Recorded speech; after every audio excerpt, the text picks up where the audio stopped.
And then when I got to the end of it, when I didn't have any more tears to cry, when I didn't have any more words to say, I really was like, God, I don't want this. I don't want to feel this way anymore. I don't want to think about this situation anymore. I don't want to be here. I don't want to feel, I don't want this. I don't want to be in this place, in this existence, in this way. Like, I don't want it. Like, please take this from me. Like,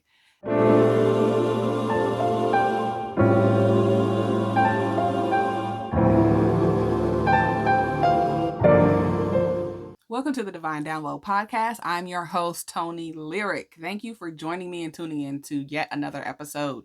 If this is your first time, if you don't know, this podcast is a biblical teaching podcast where the standard is holiness. My mission is to give you all the tools and revelation that I never got while sitting in the pew my whole life, but I only got while sitting at his feet. Make sure you like, share, subscribe, share the message, spread the word. So last episode was part 2. This is going to be part 3 of the testimony. I'm gonna get straight into it. My previous pastor, she kept telling me, you didn't let it go. You didn't let it go. You didn't let it go. And I would go back and call myself doing whatever she was instructing me to do and go back to her office and I'm like, okay, I think I let it go. And she'd be like, no. So finally I got fed up with it, right? I was really annoyed. And I was like, okay, so I was like, I'm finna go in this bathroom and I'm not coming out until I'm healed. And so I got in the shower, I sat on the floor, the water was running, and I just started pouring out to God. I really started just telling him all the things. And so the difference was just getting it out and screaming and shouting like to a wall and just trying to like come to the end of yourself versus actually having that conversation with God and pouring all of that out to him specifically. So I started telling God, like, yo, this is really whack for real. Like, you know what I'm saying? I've never cheated on him. We together 7 years. I got 2 kids. I ain't never did him wrong. This whole relationship, he's been doing me wrong. And, you know, I just felt like I don't deserve this. Like, this ain't even right. Like, and where was your antennas? You know what I'm saying? When all of this was going on. And I really told him how I felt about what happened. I told him how I felt about him respectfully, because I did fear him in a sense, right?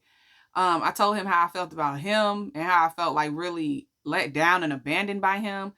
And then I got to the point where I got to saying how I feel about myself. Man, I felt foolish. I felt dumb. I felt, fool me once, shame on you. Fool me twice, shame on me. Like, I really had not even really shame, but like really self-condemnation. I really, one thing to blame everybody else, but then when you get down to the point where ain't nobody else but the one in the mirror, like you ain't got nobody to blame but yourself. I was really struggling, like, and I really had to pour out like, man, I really hate myself for like even putting myself in this position like over and over again. Like, I kept having outs, right? Like, I kept having opportunities to not even be here, but instead I'm digging a deeper ditch, like a deeper hole. Like, I really got to a place where I had unforgiveness toward myself.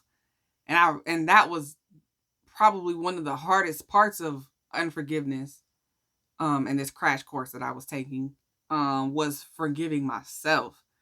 And so I really let God have it in a sense, where I really gave him all the things, right?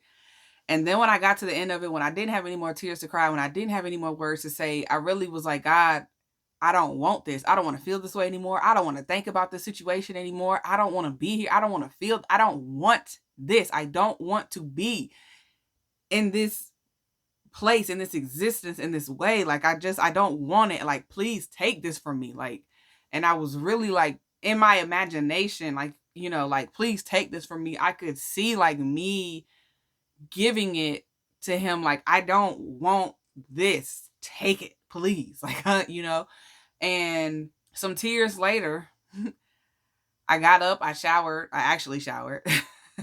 And I got out. And when I got out, I was like, I felt lighter. And so I said I wasn't going to come out that bathroom until I got healed. And God literally healed me. And that was another revelational moment for me, that as real as the devil has made himself to me, Now God was making himself real to me. And so I went back to my pastor and I was like, yeah, I did it. And she was like, praise the Lord, sis, you look good. You finally, you did it. And, and I was like, like I know or whatever. But I have finally got set free for this. So now that I'm free and now that I've actually forgiven him, I've forgiven myself. I didn't forget, but I was really willing and ready to move forward, in lieu of the counseling, in lieu of you never doing this again. Because now I have a second newborn, and I'm like, well, I try to make it work for the first one. Why not? I'm trying to make it. My logic, girl, don't at me. I was like, I try to make it work for my first child, so why not try to make it work for my second child? And why deprive him of that opportunity? My second born was my son. So we set out to like make it work again. And he was like, I'm not going to be a cheater anymore or whatever.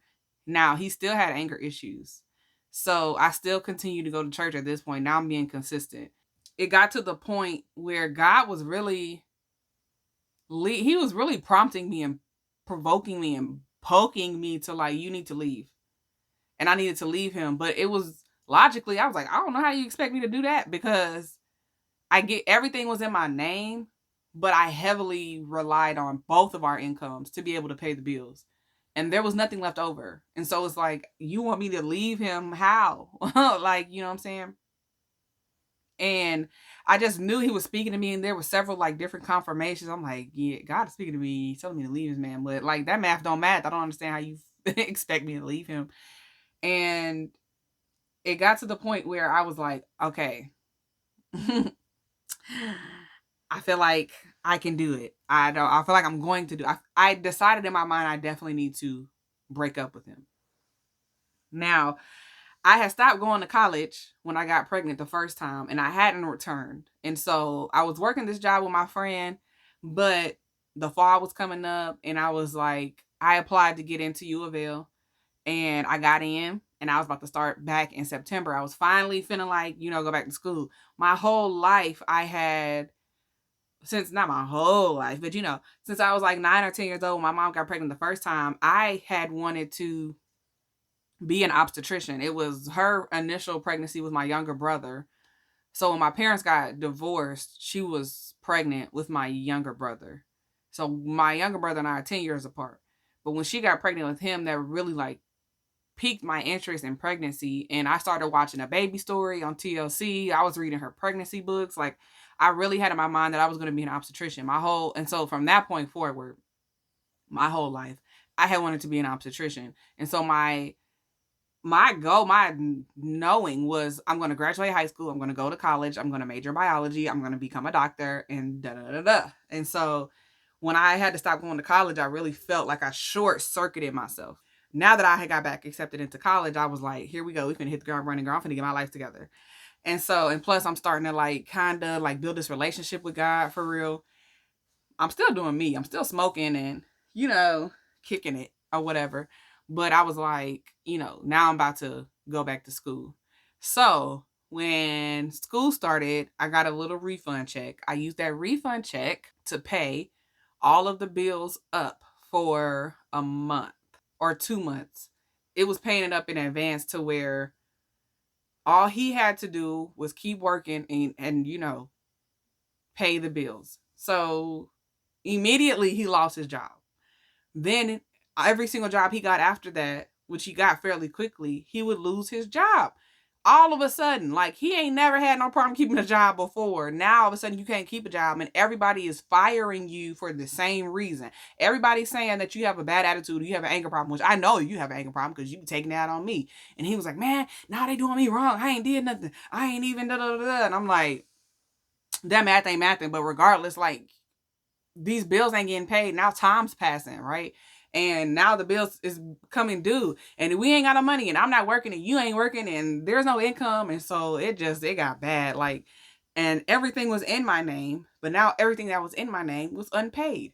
And so I really knew that like God was telling me to leave him, and I decided in my mind that I was going to leave him, right? The moment I decided in my mind that I was going to leave him, he up and I mean, I'm in a robe. We at home. There's no special occasion whatsoever. He jumped up off the couch and got down on one knee as I'm walking towards the living room. Like we were running into each other. He stopped me and he got down on his knee and proposed. And I was like, after I had just made the decision to leave him, tell me that, man, get out of here. Like, yeah, people be saying, oh, the devil can't read thoughts. Okay. So well, he reading something. Okay. He reading something. And I had always wanted this, right? So, like, even when I first got pregnant with my first child, and he had always told me, oh, I love you. I want you to have my kids. Like, I want a family with you, and da da da da. And when I got pregnant with our first, and we had already been together 4 years, I was like, we should just go ahead and get married, like, because I was really having this conflict about how I was doing things out of order, the way that I had always originally wanted to. He didn't want to get married at that time. He claimed he wasn't ready or whatever. But now all of a sudden, like out of nowhere, 2 kids later, 3 infidelities, now we ain't got no money for nothing. He didn't even have a ring. Like, you want me to marry you? And I was like, this is very, I knew it was like spiritual, but I was like, I always wanted this. And so I was like, yes.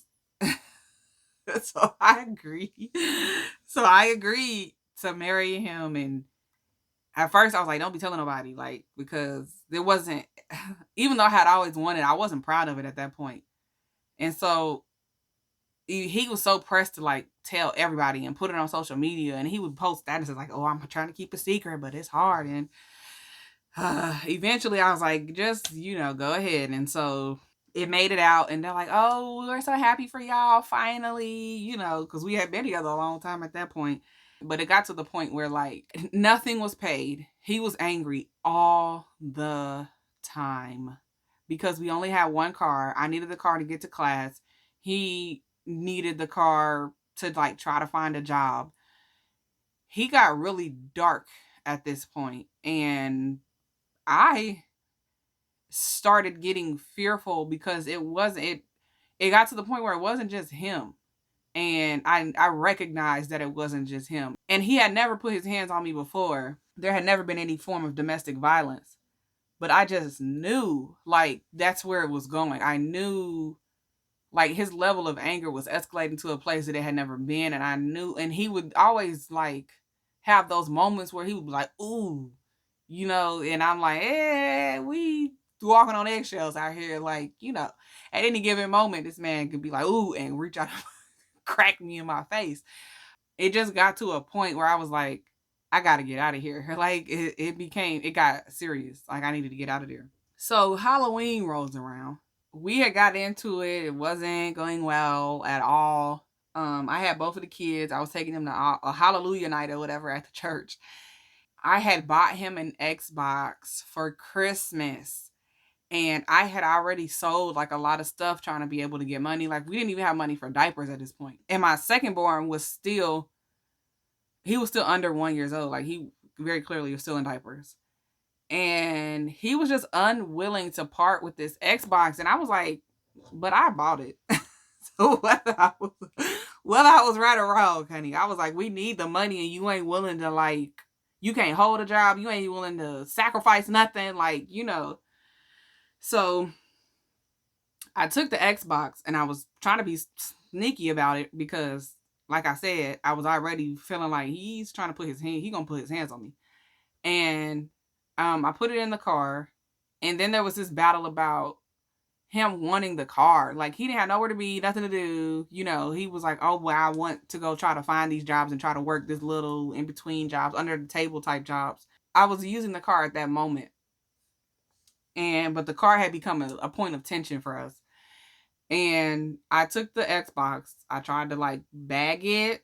So we had to go to the laundromat we didn't have a washer and dryer. We had to go to the laundromat to do clothes. So I think I took like this big bag of dirty clothes, and I tried to put the Xbox in it so like you couldn't see it or whatever. And so I put it in the back seat, and I was in the car, and I was like, I'm finna go catch in this Xbox. And so he noticed obviously, because all he did when he was sitting in the house was sit on that Xbox. He noticed that Xbox was gone. And so he called me. Obviously, I'm not finna answer. And, or I maybe answered and I told him what was up. But regardless, I'm not giving you this Xbox back. I was like, I am not giving this Xbox back. And he was like, well, give me the car. You need to give me the car. And I'm like, I'm not going to give you the car because I'm not going to see the car again. And I just started back school and I'm not going to play these games with you. And he calls my aunt acting like, oh, she's avoiding me and she don't this and she don't that. And I just want to have a conversation with her. Like, he manipulated the whole situation. He's like, I love her and I just want to talk to her. And she act like she don't even want to talk to me. And so now my aunt's like, oh.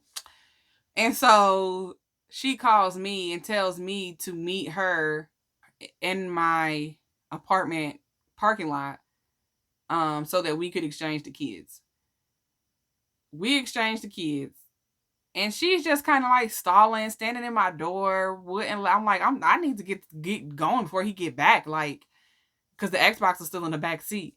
I hadn't cashed it in or pawned it yet, and she was like, really, and I'm like, and lo and behold, that Negro, that Negro came up, honey, and I was like, here we go, bro. So it was still kind of like hidden, but not very well. And he was like, I just want to talk to you and da da da. And I'm like, I ain't got nothing to say. It is what it is. It's a no for me. And so he jumped on me. He jumped in the car on me, trying to snatch the keys out of the ignition so that he could take the key. And so I immediately pulled, shift into reverse, and I'm throwing I can't even drive that well, girl. I threw the car into reverse and I threw the car back, and it forced him like out of the car. I grabbed the keys and I just, because I couldn't, like I said, I couldn't drive that well. I couldn't, and I wasn't trying to wreck or do nothing else crazy. So I took the keys, I hopped out the car, and I just took off towards the corner store that was like right there up the street. And I go into the corner store and I stay in the corner store, and I'm like, there's people, there's witnesses, right? So he ain't gonna be coming out here trying to beat me up, honey. And so I stayed in the corner store, and he would not come into the corner store. And so everybody's like, what's going on? Are you okay? And I'm like, him.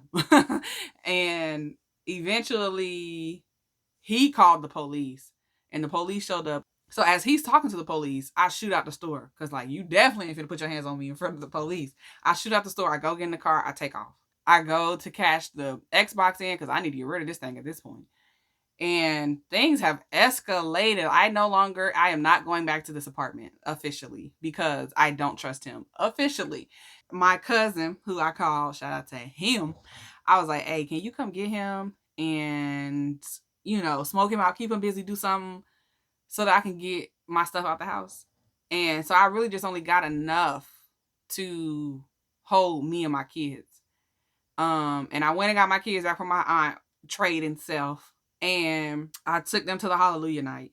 And that night I was just like, this is a lot. Like, the only money I got is the money that I got from the Xbox. I don't know how long this is gonna last me. I got 2 kids. I don't know where I'm going. I don't have nowhere to sleep tonight because I can't go home. So I'm calling, I'm house hopping from that point on, and staying with family members. I'm still trying to go to class. So while I had been going to church, one of the sermons was, one guy was preaching, and he was like, maybe I'll get into heaven with this pack of cigarettes. And every time that I went to go smoke after that, it would really play in my mind at that point over and over and over again, kind of like a broken record. Every time I went to go smoke, and it was like, maybe I'll get in, and I wasn't smoking cigarettes, but I'm like, I'm smoking though. And I'm like, maybe I'll get into heaven with this pack of cigarettes. And I was like, it was the first time it really confronted me that, do you really believe that you can do what you want to do and get into heaven? And I really just always had this conviction that, like, if I can't do it in front of God, if I can't do it with God, like if Jesus just came and sat down next to me, I'm not finna light nothing up. I'm not. I'm not finna light nothing up in church. You know what I'm saying? It was just this, I don't know, something within me that had always had that understanding and that knowing. And so God really started working on me then. And, with the lack of finances and the lack of funds, it got to the point where even if I wanted to smoke, I couldn't because I just didn't have it. And so I finally got to a point where I was like, okay, God, nothing in my life is going well. I can't take this. I'm going to try you, right? If you don't help me, help me get out of this situation, like the finances was whack, he was tripping. I couldn't handle where I was, and I didn't want to be on the street with my kids, man. I never even wanted to get on the city bus with my kids, which I never had to, but praise God. But I knew that's where it was heading, and I was like, I'm gonna try you. If you don't help me, I am going back to doing me. And so I made a decision. I said, I'm going to stop doing everything that I know I'm not supposed to do.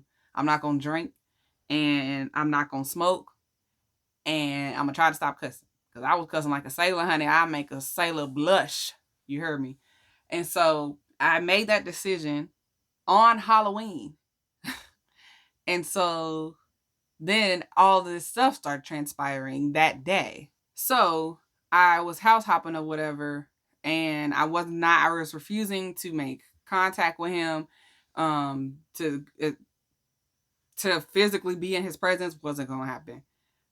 It got to the point where one night he called and he was like, I'm working this job out here at the casino and I ain't got no way home. Like, you need to come get me. It's like 4 in the morning. I'm like, I'm definitely not doing that. Like, if I don't trust you in the broad daylight, ain't like, I just know I was kind of hip to how the devil was operating at that point, right? And I'm like, hey, I ain't going. And so I really, in a sense, felt still obligated and responsible. So I asked my uncle, my dad's brother, to go get him, and he did. And and I didn't have to encounter him for that. However, my daughter's birthday, so Halloween, I decided to try God. My daughter's birthday is in November, November 3rd. We were having her a birthday party at my dad's side, the family church, which is the church. My whole life grew up, I knew this place, I knew these people. This was a place for me to have this party with me without money, and that she could still have like a party and something to where she don't recognize things is sour, right? However, I knew I couldn't prevent him from going, so I went to church that Sunday, and the party was on a Sunday. I went to church that Sunday. We both were supposed to be meeting with the pastor. He got so fired up with the whole session that he stormed out. He showing his behind. He went outside. He took the because I had the keys.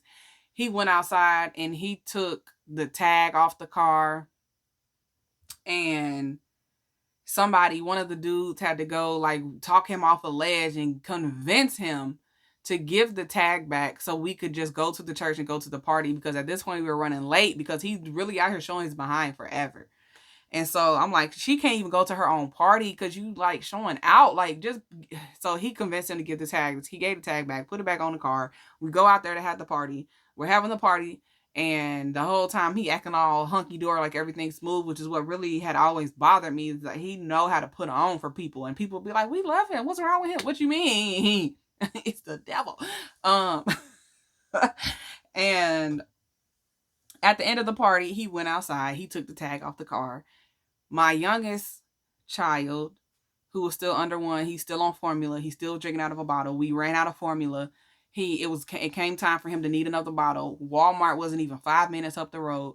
It was literally like that direction, but you had to cross like an intersection of sorts, like 2 going that way, 2 going that way. And I mean, it was like a 30-minute walk, 45-minute walk. But like in a car, it was like 2 minutes, 3 minutes.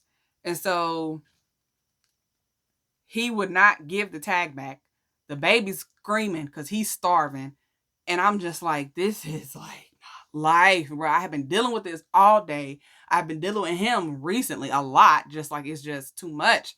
And so somebody talked him off a ledge to where I would give her the tag back, but she's not pulling off without me. So he put the tag back on the car, and I said, I'm not comfortable riding with him, but he did not care. He was like, I'll sit in the back seat. Like, that's better. You can choke me out. You can choke me out from behind. He's like, I'll sit in the back seat so you ain't got to worry about nothing. So I was just, at this point, I just have to get to Walmart because my child is crying and starving. So I pulled off. I go to Walmart. My uncle follows me, the same one that gave him a ride. He's hip. He already knows what's going on. He follows me just to be like, make sure that I'm straight. And so I go into the store. I go into Walmart. I call my mom. I'm boohoo crying. I'm like, why is this like, I'm overwhelmed. I have had it. I have had it.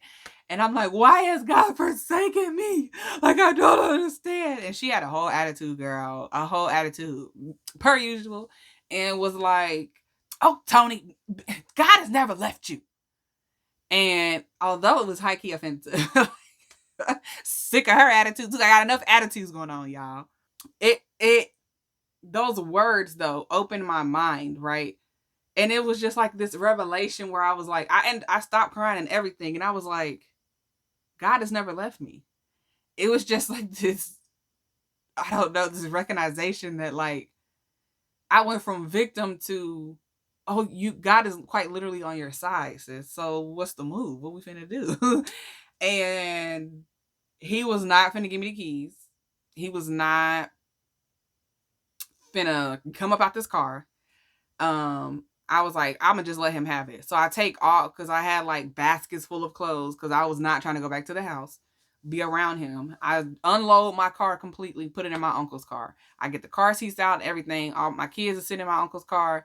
All my stuff is in my uncle's car. He's still out there chopping it up with him, talking about how trash I am and how ridiculous, and like he just wants somebody to like understand him and see how I was the problem. And so he just constantly explaining himself, and the keys ended up still being in the car while he's out there explaining himself to my uncle. And I just had this thought, like, because it's just me now. I mean, his car is right next to my uncle's car is right next to my car, but he was on the other side of my uncle's car explaining himself. So I was like, I should just take the car. I don't know. Something just said go. And so I cut the car out and I took off. And so he called the police, and I didn't have a license at the time. I'm 22 at this point. Still ain't never had no license. And the police was just kind of like, they came over to me because I went to the other end of the parking lot, and he was like, yeah, she over there. Go get her. She ain't got no license. And they were like, are you going to drive home safely? I said, yes. All I want to do is get home and get away from this man. And they said, we're going to let you go. I said, woo, Jesus. So talking about him being on my side. I was like, okay, we cooking with grease. And so I pulled off. I waited nearby for my uncle. And he called me when, the guy finally stopped talking his ear off and trying to explain himself. And he still had my kids. And praise God, hello. But the reality is you don't want to be responsible for them anyways. He still had my kids. He still had all my stuff. We met up. I took all of the stuff out of his car, put my kids back in my car. I went to another family member's house. And at this point, I'm house hopping. This is all, so Halloween is the 31st. Her birthday is on the 3rd. So we're still within the 7-day time frame. And I'm supposed to be taking finals at this time. And I missed like a lot of finals because of what was going on. And I'm like, I'm about to flunk out. And this is my first time back. And so I met with like a school counselor where she was like, I explained to her what was going on. I think it was like an organization that helped with like, not just domestic violence, but like, stuff like that be going on. And so I told her everything that was going on. She was like, I really want to help you. I want to go with you and talk with all your professors with you. So we set up these meetings. I had talked with all of my professors. They all agreed to let me take my test over. Every bill that was due, everything that had my name on it was due. And all of those bills got reversed, either like canceled, or I got assistance for it or something, anything. Like, and when I was coming to the end of my little money that I got for the Xbox, the school ended up giving me like this assistance. Like I got $800 out of nowhere. Like all of this is unexpected. My bills got reversed. I got $800. I was able to take my finals. I then met with my landlord because that's one bill that was clearly due. They allowed me, first of all, they put him out canceled the lease. He was no longer on the lease. They changed the locks. They let me start a new lease, erased all the back rent, allowed me to start the rent from, I believe, November, not have to pay November, or not have to pay November. And for December's rent, I didn't have to pay that until the end of December. And so I was like, thank you, Jesus. Within 7 days, he completely turned my life around. From the moment I said I was going to try him, things flared up and escalated a bit. But then he just came through strong for me. Like, and at that point, I was like, I'm scared to go back. I don't want to know what it looks like to start back smoking, to start back doing me. Like, if it was this bad without him the first time, ain't no telling for me to try him and then double back. I was scared. So I was like, I'm gonna just keep, doing, going all the way with Jesus. So I signed the lease. I moved back in. I had these clothes that my kids had grew out of. My oldest one had grown out of, and it was almost Christmas. People were getting ready for Christmas, and I'm like, oh, I really just want to give these to somebody, donate it. You don't have to buy them. Da, da, da, da. I met up with somebody. The only thing I wasn't paid was my car. I offered to give these clothes to the person that asked for them on Facebook. And I was like, well, I don't know you and I don't trust you, so I can meet you at my job. I also ended up getting a job part-time at UPS. So I was able to work that and go to school, got my kids in daycare, all my bills is paid. I just want to do this gracious thing, for somebody during the holiday season. And so I went to work. They were supposed to meet me in the parking lot. They never showed up. I went on break and came back out. And in UPS, you can't put your phone, you can't take it with you in there. You have to leave everything outside in your car. I go back outside and I can't find my car. Stay tuned for part 4.